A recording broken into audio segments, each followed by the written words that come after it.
Recording? Hey, what's up? Hey, we're on YouTube.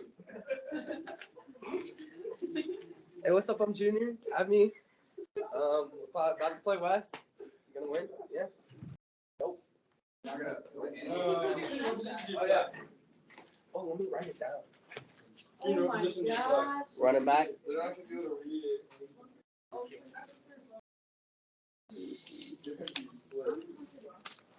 Add the snap.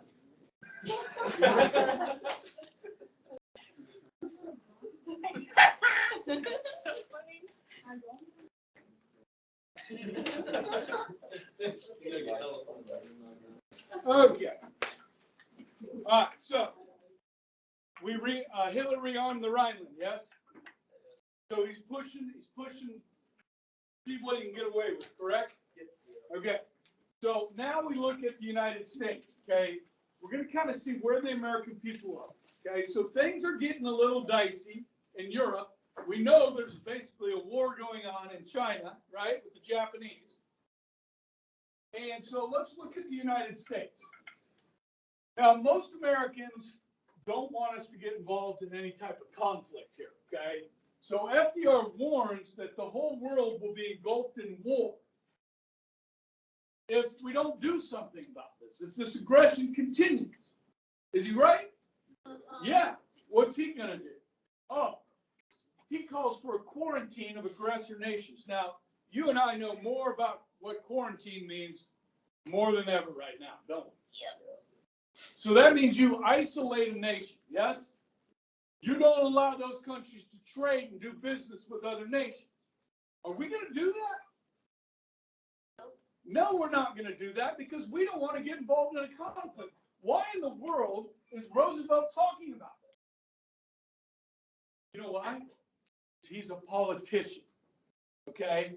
You always have to remember here, guys, that Roosevelt's worried about getting reelected. He's worried about his own party getting reelected to Congress, Democrats, and so forth. You follow me?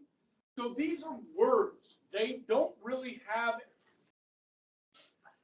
any backbone behind them. Okay, so time to time you're going to see stuff like that. And you'll be like, what is he doing? Okay, why is he even saying this when he doesn't really mean it? And he's speaking to the American people because the American people don't want war. Okay? So, this is kind of, you can split the American people into kind of four groups. Okay? Some saw the horrors of World War I and said, never again. We will not go to war again. They become pacifists. Okay? Now, that's a small percentage of the population. Another small percentage of the population are Americans that had immigrated from Italy and Germany in recent decades. Maybe some of your kinfolk. Okay? And they're like, you know what? I'm Italian, man. I don't want to go to war in Italy. I don't want to fight the Italians. You know what I mean? Now, in World War I, guys, it was kind of crazy because we had a lot of immigration from Germany. And we are fighting Germany in World War I. You understand? And a lot of these American soldiers that were fighting against the Germans still spoke what? German. Do you think there was any discrimination against American Germans during that time period? Yeah, just a little. Just a little. Okay? So those folks are like, I don't really want to get involved against the Germans, the Italians. These are my people. You know what I mean? But most Americans are here. They just don't want to get involved. Okay? And then you had a few that wanted to be Nazis, American Nazis. Now, guys, the United States had an American Nazi party. I'm going to show you a video in a few minutes that shows this. And it's kind of scary. All right? Now, look at this picture here. You've got an American party, Nazi party rally in the United States. You got the U.S. flag. You got a picture of George Washington and the Nazi flag. Okay?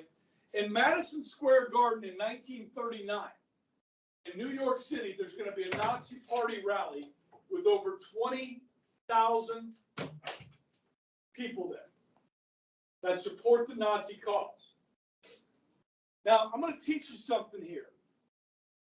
called the fifth column.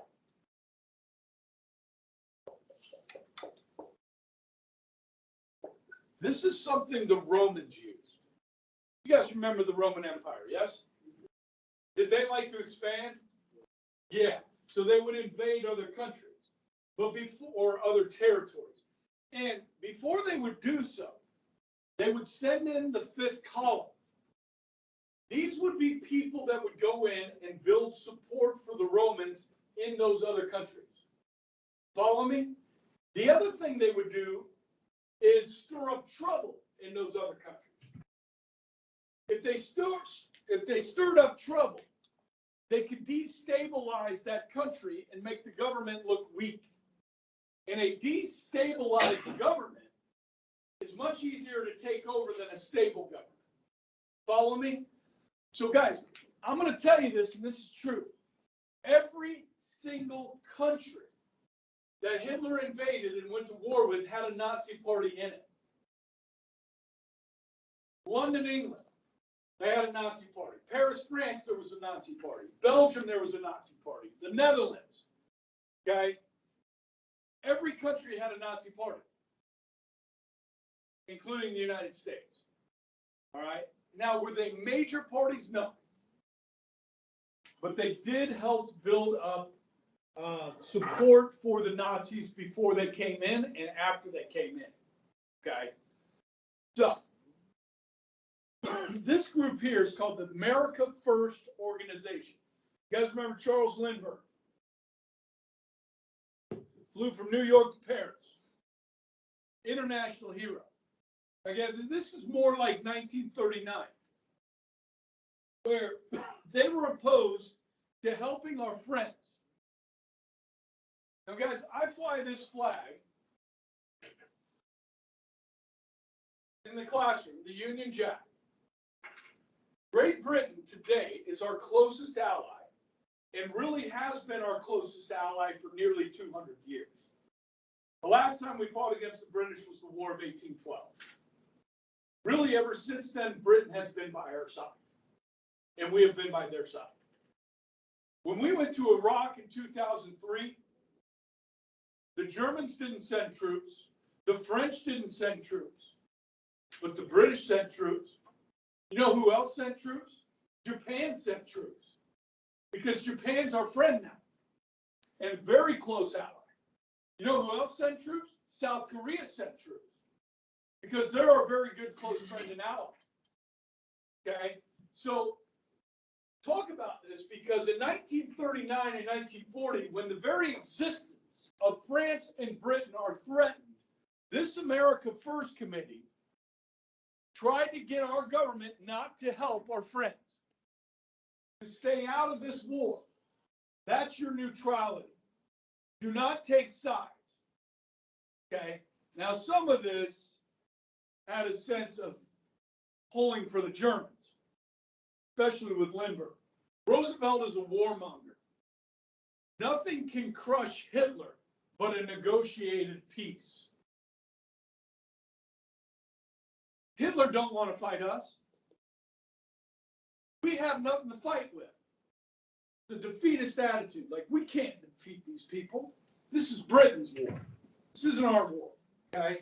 Now, guys, we don't want to get involved in this war. Most people don't. But these people are advocating for not helping our friends, our allies. Okay? And as somebody that teaches history, that pisses me off. Okay? So let me find this video.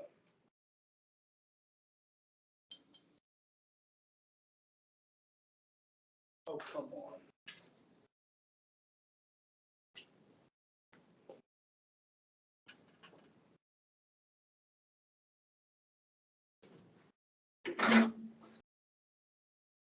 You piece of crap.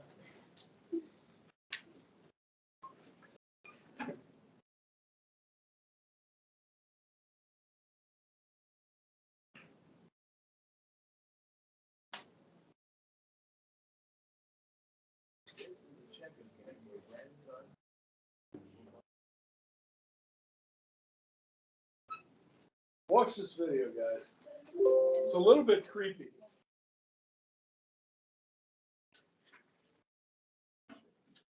is a famed. At the Manhattan Center, hundreds attend a rally. Tonight's speaker is a famed aviator and American hero, Charles Lindbergh. Lindbergh is a Nazi sympathizer, an avid opponent of U.S. involvement in the overseas conflict.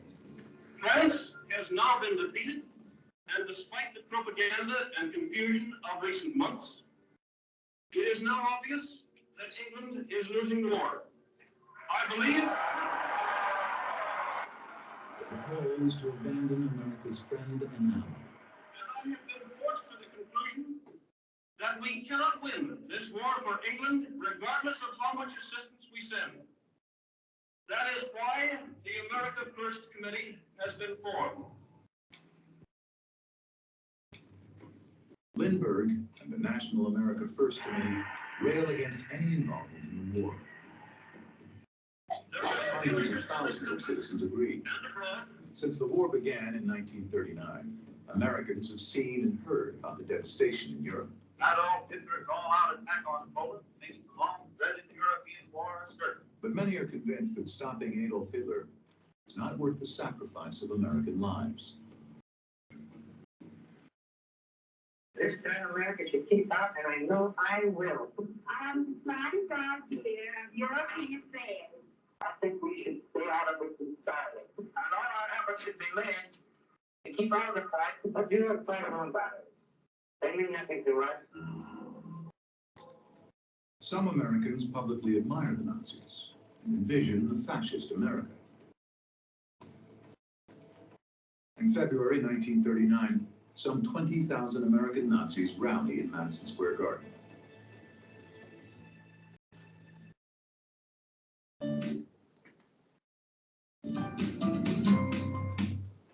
Okay.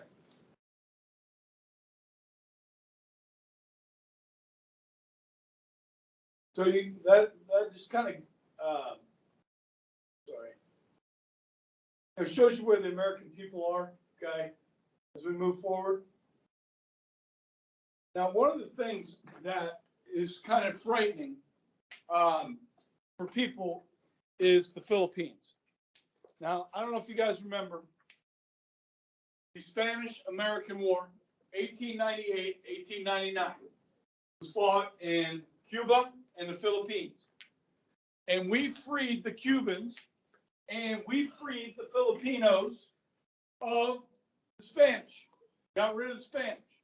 Now in Cuba, we let Cuba rule itself, but we decided to make Philippines a territory. So the Philippines did not want us to rule over them.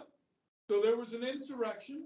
By 1903, we had put down the insurrection, and the Philippines became an American territory. You with me?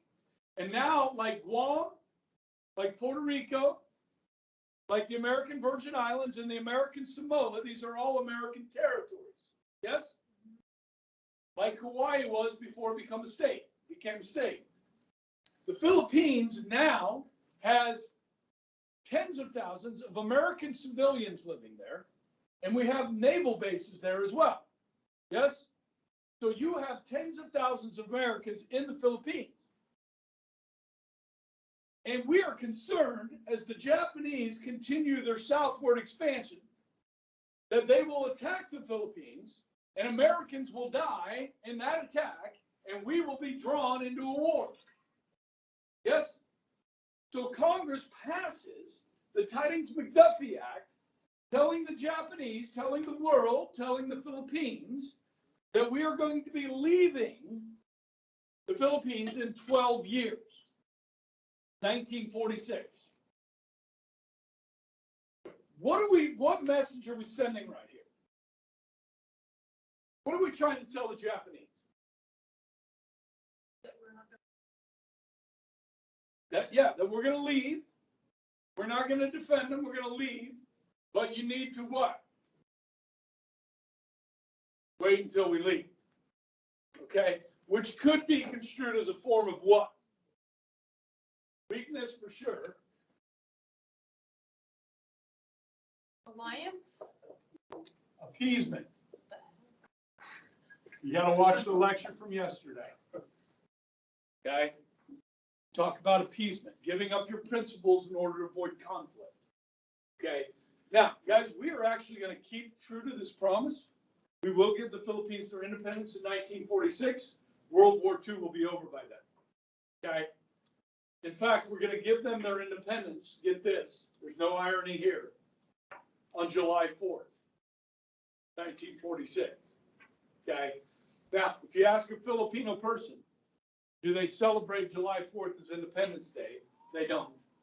They celebrate the day that we gave them their independence from Spain, not when we gave them their independence from us. Why? I don't know. History, tradition. Okay. Now, we're going to try and stay neutral. Okay, so what this means, we don't take sides. All right? So this prevents the U.S. from selling weapons to nations that are at war, or what are called belligerent nations. This is a term that's used in World War I a lot. Belligerent nations or nations at war. So we're not going to sell any arms, guns, planes, tanks, anything. Okay? That's 1934. Now this will evolve over time. When the Spanish Civil War breaks out in 1936, that means we can't help the Republican government there against the fascists. Okay? Does that make sense? But as I told you, some Americans will go to Canada, get fake passports, and go anyways. Okay? This is the Philippines right here. Okay? It's an important piece of real estate. All right, so as the decade goes on and things get worse, our neutrality acts are going to evolve. 1937, we say this: if countries want to come over to our shores, bring their ships, load up the equipment, and pay cash, we'll sell you weapons. But what we won't sell you is the munitions. No munitions. So we will sell you our guns, but no bullets. We'll sell you our artillery, but no shells. We'll sell you our airplanes, but no bombs. Because, guys, guns don't kill people. Bullets kill people. You might be using an American gun, but you're not using an American bullet, so we're still neutral. Get it? Kind of silly, isn't it? But that's what we were doing. Trying to stay out of the war, but also maybe help friends. But guys, at the same time, we're selling military equipment to the Japanese. We're selling military equipment. If the Germans wanted military equipment or the Italians, they can buy it from us too. We're not taking sides here. And then, isolation in this country, isolationists push for a constitutional amendment that would require a popular vote in order to declare war. Now, I know you guys haven't had government yet, but only who in the United States can declare war? Only Congress, not the president, only Congress. This would change the Constitution to say that if we're going to send our sons, our daughters, our husbands, our wives, our brothers, our sisters off to war, that the American people are going to decide that, not Congress. What do you think? Good idea? Bad idea? I mean, we live in a democracy, right?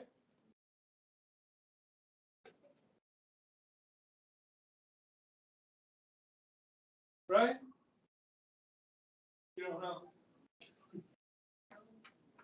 We live in a democracy. You're gonna go yes? What do you think? Yeah. Of course. We live in a democracy. Lily, we live in a democracy. Cooper?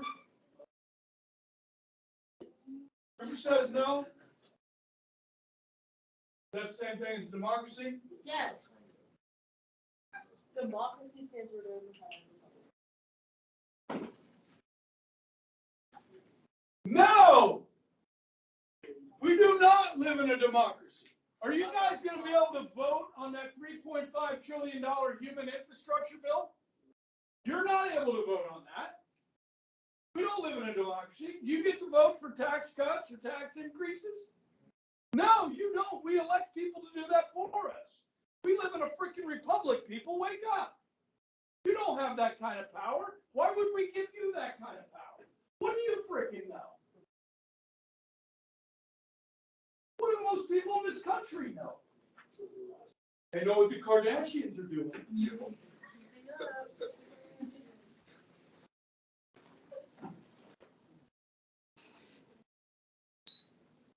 Why would we entrust people with those decisions when they don't pay attention to what's going on?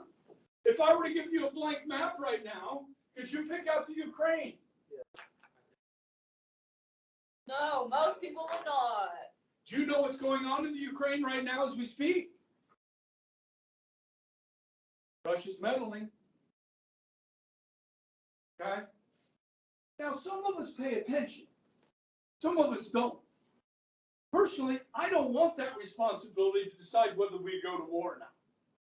I'm going to elect somebody that knows more than I do, hopefully. Now, I know a lot because I pay attention. I read, yes, and I know history. So I have perspective. I have context. That's why we're here, people. You understand? So you can better elect people that to make those decisions for us. But how many of you can name who our elected members of Congress are that represent us in the state of Kansas? Who are the two senators from Kansas? Ron Estes represents the 4th District of Kansas in the U.S. House of Representatives. Dr. Roger. Yeah, Marshall. There's one. We're up to 2. We need one more. Wasn't it some chick? No. Oh. Okay. No. Jerry. Jerry Moran. Lives in Hague. Okay? Do you understand, guys? This is a bad idea. To have a popular vote decide whether we go to war or not, people don't pay attention. People didn't pay attention in history class. Some people slept almost every day in history class.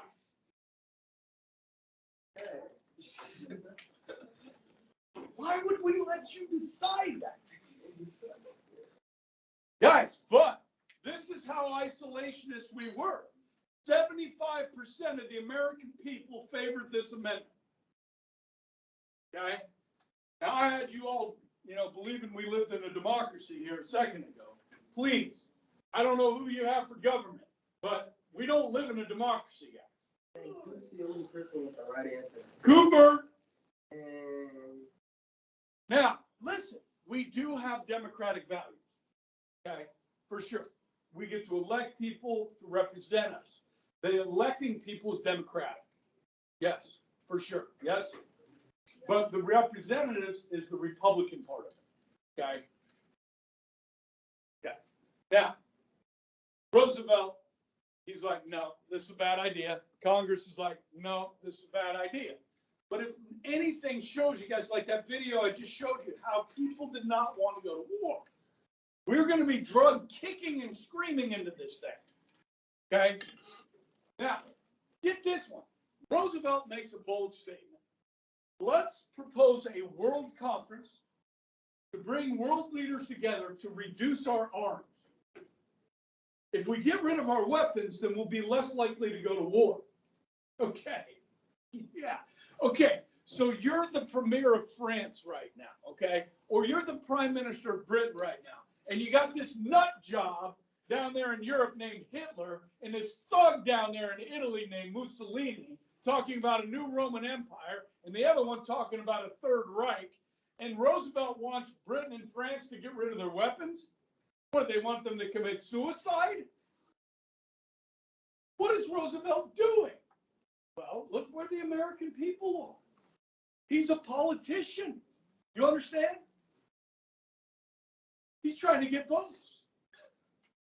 Now, Roosevelt's not stupid. Guys, we are rearming. By 1935, guys, we're building planes out to Yin Yang, building a 2-ocean navy. By 1935, we start to do all that. Okay? Roosevelt's just talking politics, right? He's appeasing the American people. Okay? Now, the British Prime Minister at the time is a guy named Neville Chamberlain. Let me introduce you to Neville Chamberlain. Okay? He gives a resounding no to this idea. Of course he does.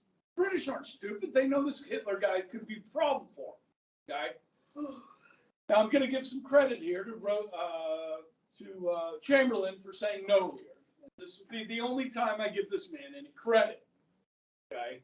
As we will see on future slides. Okay?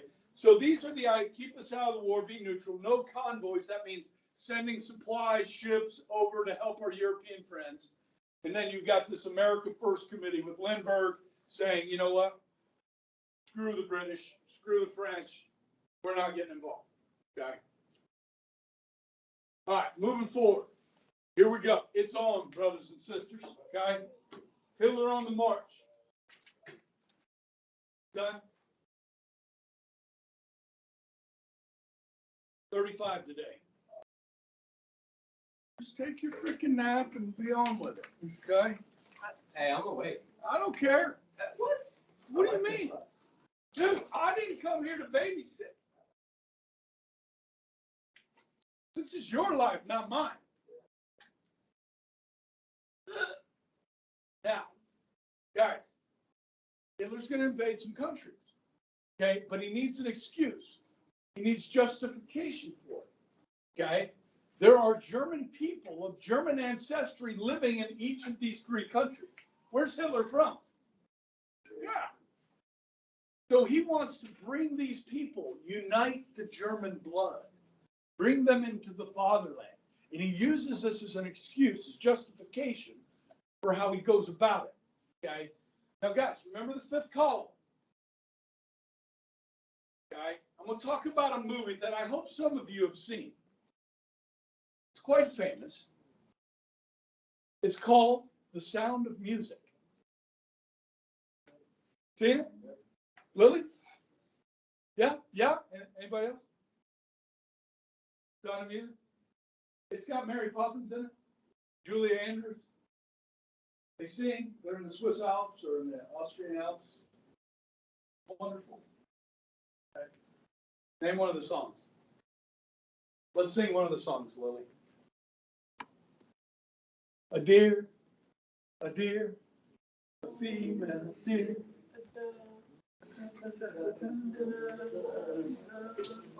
These are beautiful.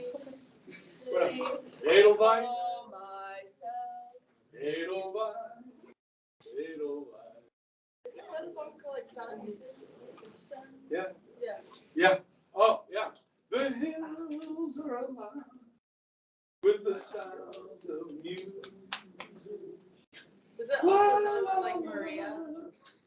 Okay, see that? All right. In the movie, the Von Trapp family, they're like the singing family, like the Partridge family. You seen the Partridge family? Okay. Or the Jackson 5. It's a singing family. Okay. And they're in Austria, 1930s. The oldest daughter, a girl named Liesel, she has a boyfriend named Rolf. Rolf, right? And Rolf is infatuated with who? Hitler and the Nazis. Okay? Guys, the 5th column had softened up Austria to the point that when the Germans were going to attack, the Austrians couldn't fight. First of all, they didn't have an army strong enough to compete. So they didn't fight. But many Germans, by the time they entered, many Austrians, by the time they entered, supported the Nazis coming in. Okay? So you look at, these are the German troops. Goose stepping, that's what you call that kind of marching. It's called a goose step. All right? It's really quite hard on the feet. It's a disciplinarian type of march. It disciplines the troops because it hurts. when you do that over and over again. Okay? And you look at this picture here, which can be found in most history books that deal with World War II, this photograph. And what's interesting is the caption to this photo. This woman looks like she's in anguish, yes? Scared, frightened, fearful that the Nazis are taking over. These are tears of joy. The Nazis will be met with Nazi flags waving. Hitler will return to his home city of Brunel. Hundreds of thousands of people will come out for the celebration. Germany is going to annex or envelop Austria and make it part of Germany. Okay? Without firing a shot. Now, the term annex brings me to a thought. Many of you have probably driven through Eastboro on your way to the East Mall. 20-mile-an-hour zone through there. We got the one cop. Okay. Good thing about having the one cop, if you see him on the other side, on the one way, you know he's not on this side. So you go faster than 20. Okay. But they'll get you. You know what I mean? Now, in the 1950s, as Wichita was expanding, growing, they were annexing small towns neighboring.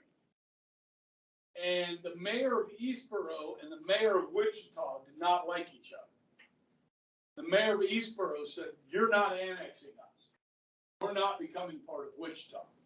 And they stayed their own city inside of the city. So what do? They have their own police force. They have their own mayor. What do they do for firefighters? Not Wichita, Sedgwick County. So Sedgwick County, the Sheriff's Department, and the Fire Department serve Eastboro as well, because they're in the county. Make sense? That's what annex means, right? Like, will Derby or Bel Air or Maids or Andover, probably they won't be annexed, okay? But they could be if they wanted to. How big was it when you moved here? How big was it? Yeah. Roughly the same size, but like by my house, I live at 37th and Woodlawn North, and there was nothing really out there. Now it's all concrete. You know, apartment complexes, Dillon's built a big store there. Mostly apartment complexes and strip malls, suburbia. So, and you know this. Bishop Carroll is, anything west of here when this was built was cornfields, wheat fields. All this area was wheat fields. Some of your parents went here. Well, no, not your parents. Unless your parents are older. But I'm the same age as a lot of your parents.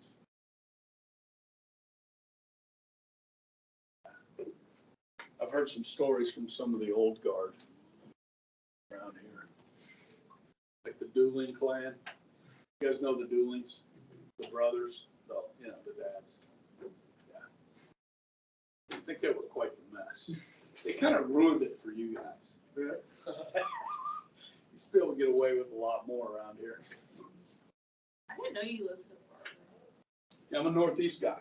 Well, it's nice. You go to Dillon's and you don't see any of your students or their parents. So far though. It's all highway.